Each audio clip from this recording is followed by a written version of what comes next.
Costa has murdered at least 4 women, rapes them, dismembers them, and buries their body outside a cemetery near Provincetown.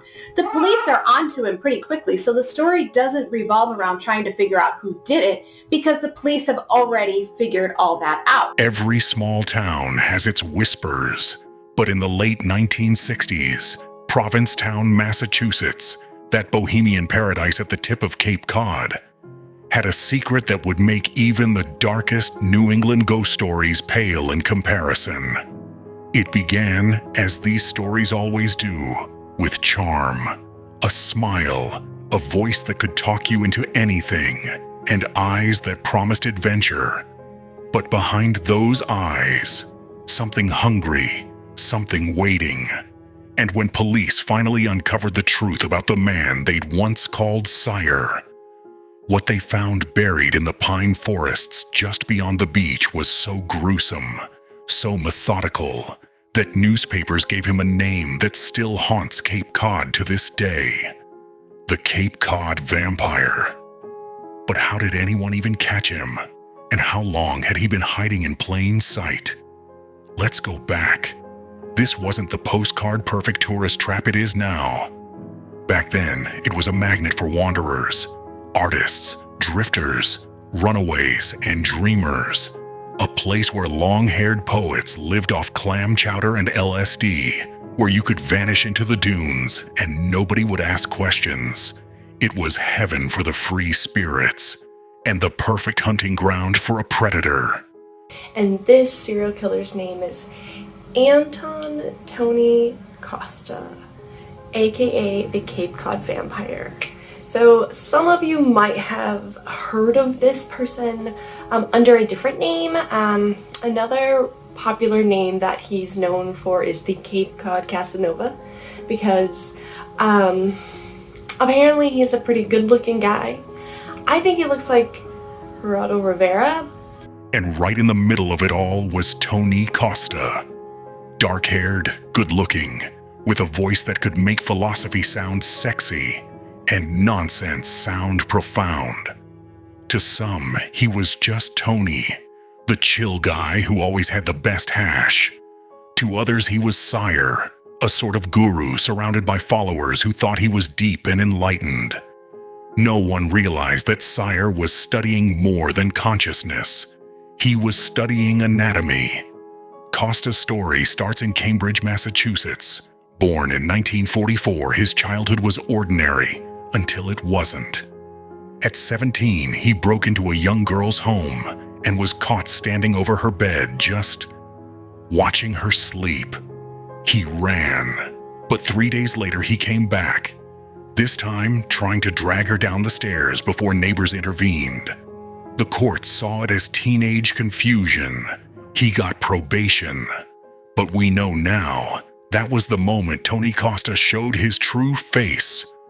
The violence was already there. It just hadn't found its full expression yet. By 18, he'd married a 14-year-old girl, with her parents' blessing. They had 3 kids, but the marriage fell apart fast. Between the drugs, the beatings, and the disappearances, it was doomed. When his wife finally left, Costa hit the road for San Francisco, the Haight-Ashbury scene, the heart of America's psychedelic revolution.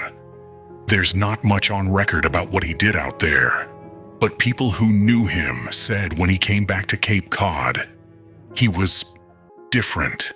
Maybe he found something in California that scared him, or maybe he left something or someone buried there.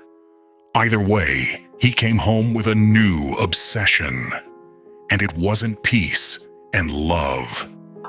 The story is more about how Costa's murders wrap into the history of the times and of Cape Cod and its people.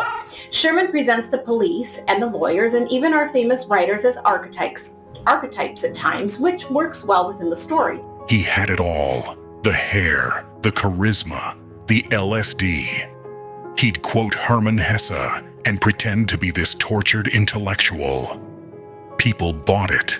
They saw a hippie philosopher. The cops saw an informant. Yeah, Tony Costa was actually working with the Provincetown police. He gave them tips on other drug dealers, and in return, they left him alone. It was the perfect cover. He'd even get warnings before raids. To them, he was the good hippie, the one trying to help. They had no idea they were protecting a killer. In May 1968, an 18-year-old grocery clerk named Sidney Monson vanished after getting into Costa's car. He told everyone she'd gone to Mexico, and back then, that sounded normal enough. Kids were running off to communes all the time. Then came Susan Perry. Same story. Disappeared after hanging out with Tony. He said she'd left for California. People believed him. Then Christine Gallant turned up dead in her bathtub. An overdose, they said. Police ruled it accidental. Costa's name came up and was brushed aside. He was clever. He didn't just kill, he managed the narrative. And Provincetown, that dreamy, sandy little town, was too naive to see what was happening right under their noses. Then came January 1969. Two women, Patricia Walsh and Marianne Wysocki, decided to take a weekend trip from Providence to Provincetown. They were school teachers, responsible, smart, and just looking for a quiet getaway. They checked into a rooming house on Standish Street, where the landlady introduced them to a polite young tenant who'd been helping her with repairs. Tony Costa. He smiled, offered to show them around, seemed intelligent, charming, the kind of guy your mom would call well-spoken. I remember as a kid wondering if this was even a true story. Is it strange that it just kind of faded away? It almost became a comic book-like murder case. The murders themselves, after so many years, were almost related to you as a joke. You know, the killer was nicknamed Tony Chop Chop. Sherman said court transcript. That night, he knocked on their door, invited them to smoke with him. Patricia said yes. Marianne declined. When Patricia went down to his room, she noticed two books on the windowsill, Steppenwolf and a manual on taxidermy. She opened the second one and saw instructions on skinning and preserving animals. She joked that it was creepy. Costa snatched it away, said it wasn't his. But it was, and he'd been practicing. The next morning, he left a note on their door, asking for a ride out to Truro. The women agreed. They thought they were heading to see a marijuana garden. They didn't know they were driving straight into a graveyard. Somewhere deep in those cold, silent Cape Cod woods, Costa pulled out a .22 pistol and shot both women in the head. It was fast, efficient, but that was just the beginning. He dismembered them using the same techniques from the taxidermy book. Their bodies were mutilated, violated, rearranged like twisted art projects. But Patricia and Marianne had jobs, families, people who noticed when they didn't come home. Missing person reports went out immediately. At first, police still didn't suspect Costa. He was their guy, their informant. That changed when they found Patricia's car abandoned near a cemetery, close to Costa's so-called garden. Then, while searching those woods, officers noticed a patch of disturbed soil. They dug. Then Patricia, both mutilated, their torsos, limbs, and even skin separated, preserved, and buried in layers. Beneath Patricia's body, the decomposed remains of Sidney Monson. 3 victims, 1 monster.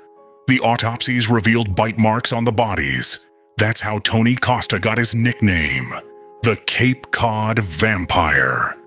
And then came the evidence that sealed his fate. The pistol used in the murders, traced directly to him, and his fingerprints found on Patricia Walsh's car manual tossed in the woods. The informant had finally become the hunted. Tony Costa was arrested on March 6, 1969. Even then, he smiled. He said he was innocent, that a man named Carl had committed the murders and framed him. This mysterious Carl, of course, didn't exist. Casey takes us back in time here to where Costa lived and met his victims.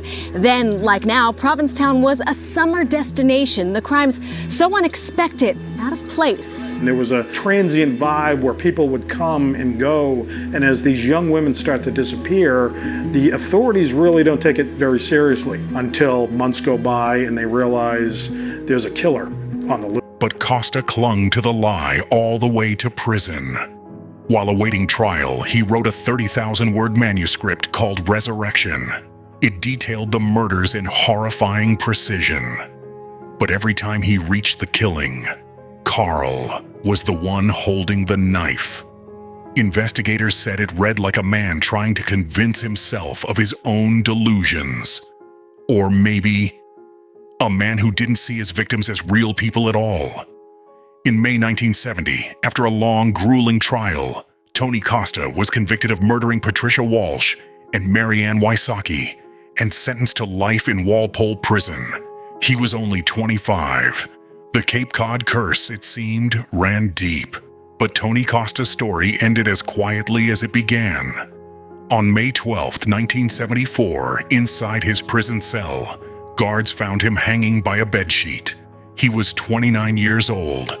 Today, Provincetown is back to being what it was always meant to be. Colorful, free, artistic.